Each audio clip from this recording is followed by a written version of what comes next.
سلامونه او نیکې هیلې احترامات مې ومنئ په دې هیله چې روغ او جوړ به یاست او د صحت په کلو کې به نغښتي یاست. یو ځل بیا درته د یاران کلیک یوټیوب چینل له لورې د یوې نوې او تازه ویډیو سره راغلی یم. نننۍ ویډیو مې د طب برخه ده. ډېر دوستان څخه د شپې په خوب کې لاړې بهیږي. کله چې ویده شي نو سهار راجګ شي بالښت یې لوند خیش کړی وي په لاړو باندې، ولې مو د شپې لخوا خوب کې له خولې لاړې ځي.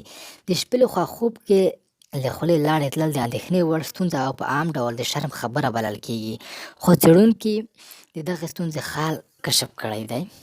په لندن کې د یوې څېړنې له مخې ویل شوي دي چې که څوک له دغه رنګه ستونزې سره مخ کېږي نو هېڅ د اندېښنې وړ خبره نه ده، بلکې دا د دوی لپاره دا زرې خوشحالۍ او ښه صحت خبره ده. د څېړونکي په وینا هر هغه څوک چې د شپې لخوا په خوب کې ښه او ارام وي د دوی د خولې څخه د شپې د خوب پر وخت لاړې ځي. دا په دې معنا چې د دوی خوب اول پړاو کوم ته چې د ریپایډ ایني موومنټ او REM ویل کېږي په کامیاب ډول ترسره شوی او له دې وروسته سړی په ارام او کلک خوب ویده دی، او دا د دې نښه ده چې د خوبولیو په خوب کې هیڅ کوم خلل نه پېښېږي او د دوی بدن او دماغ له خوب څخه پوره ګټه پورته کوي.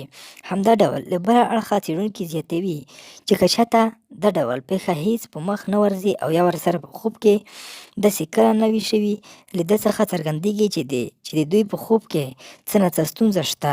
دغه ډول خلک یا پوره خوب نشي ترسره کولی او یا د دوی خوب ارام نه وي. که پوره مو لوستلې وي، دغه ویډیو مو پوره کتلې وي، نو حتما زموږ چینل در سره سبسکرایب کړئ او په راتلونکي کې د داسې ګټورو معلوماتو لپاره زموږ چینل در سره سبسکرایب کړئ او په څنګ کې د ګنټۍ نښان ووهئ او ویډیو شیر کړئ تر څو نور دوستان یې هم وګوري، لایک یې هم کړئ. نور په خدای سپارم، ښاد او آباد اوسئ.